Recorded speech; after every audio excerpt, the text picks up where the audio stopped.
So my name is Alan McCabe. I'm a National Park Service volunteer here at the Vietnam Veterans Memorial in Washington, D.C. And I'm going to talk a little bit about the wall and the symbolism and the history of it. So the wall is this black granite cut in the earth behind me. It was designed by a 21-year-old college student from Yale named Maya Lin. And her design here is very simple and very powerful.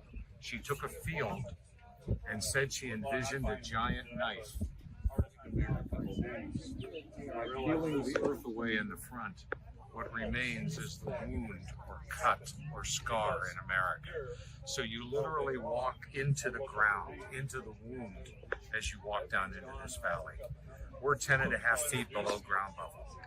Maya Lin said that this wall is that cut in America that would never heal. The grass grows up to the wall, it grows to the top. That is symbolic of America healing over time, but the wound, the scar itself never goes away.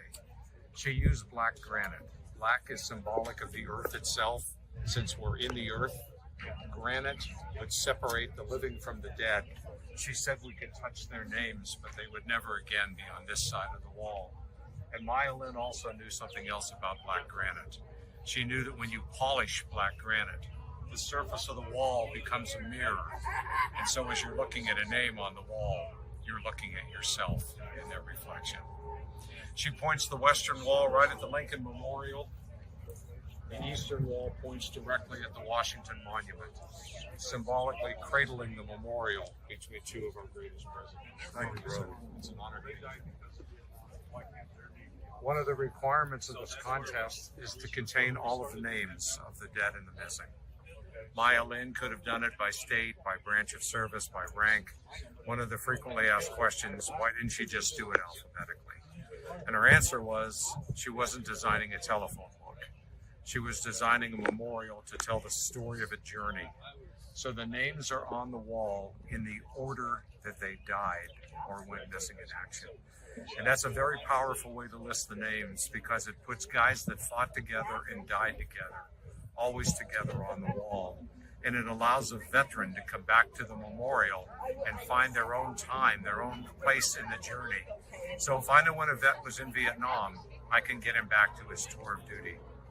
Now Maya Lin knows the most powerful place in the memorial is here at the center, the deepest part. And this is where she starts the names.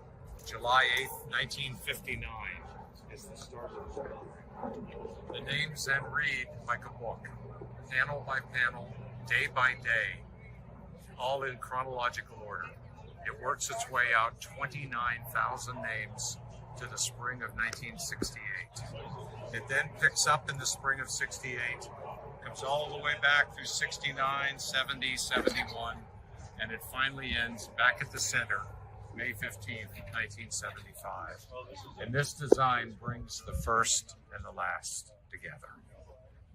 As you look at the memorial, within a day, it's alphabetical. Here's Norman Stoddard. Kenneth Atkins begins a new day. And I know that because the alphabet starts back over. Danny ends a day. Daniel starts another new day. Every time it starts back over. Here's Wilson. Asquith starts a day. Washington ends a day. Akana starts another day. No reference to rank, race, religion, gender, or branch of service. Everybody is equal on the memorial. Most names have a diamond by the name. That means that they've been declared dead. Sometimes you'll see a plus symbol, like John Stringer. He is still missing in action. His plus can be changed into a diamond if his remains are ever recovered and identified. There are 58,281 names on the memorial, and it is the second most visited memorial in Washington, D.C., with almost 5 million visitors a year. It's second only to the Lincoln Memorial for visitors.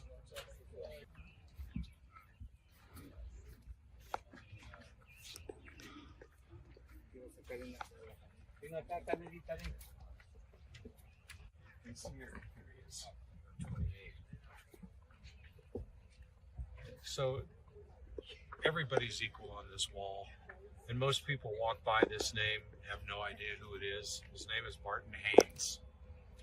And Barton was a drummer in a small band in New Jersey called the Castiles. And they were playing local bars and sock hops and that type of thing. And they were practicing in Barton Haynes' garage one day. And a kid comes up with his guitar and asks if he can audition for the band. He's got his guitar with him. It turns out he's a pretty good guitarist. He can sing, and they invite him to be in the band. It turns out it's Bruce Springsteen. So Springsteen's first band was the Castiles, and Barton Haynes was the drummer. Not long after Springsteen joined the band, Barton Haynes joined the Marines. He gets shipped off to Vietnam and dies at Khe Sanh in the fall of 1967. Springsteen would later write a song that many of us are familiar with called Born in the USA. And in that song, Springsteen sings, "I had a brother at Khe Sanh fighting off the Viet Cong. They're still there, and he's all gone." And that song is really about Barton Haynes being lost at Khe Sanh.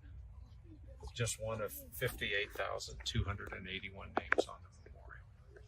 Thank you, sir, for volunteering. Oh, you bet. It's an honor to be here. Appreciate it.